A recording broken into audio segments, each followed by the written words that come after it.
How do we at the local level, how do we in our municipalities and counties harden ourselves to deter a future conflict with these foreign adversaries? Yes, it's such an important question, Jake, and I'm glad you're so focused on it. Look, unlike past conflicts, unlike Iraq and Afghanistan, a potential conflict with China is going to affect all of us. It's not just going to be something that a small group of patriots fight.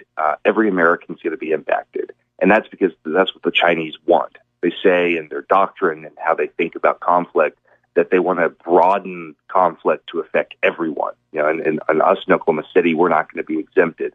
And that's going to happen in a number of ways. That's going to be cyber attacks on critical infrastructure, things like our water treatment facilities, things like, the government, just the basic operating services of government, where you're going to see websites and systems taken down.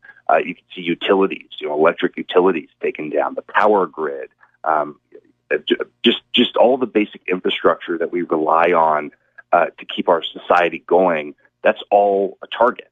And so one of the ways in which I think we can be harden ourselves now is by making sure that, one way to deter conflict is to show the potential adversary that we're ready.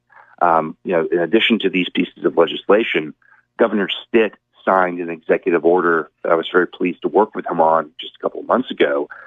It was the strongest piece of executive language anywhere in the country that any governor has signed. One of the things he did was he through his executive order, directed the state government to do an assessment of how Oklahoma would be impacted in the event of a conflict with China in Asia.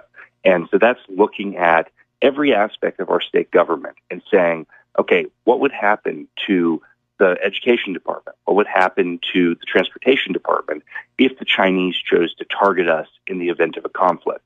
And by thinking about this proactively and asking really difficult questions now in peacetime, I think we'll be able to come up with some preventative measures to keep Oklahomans safe.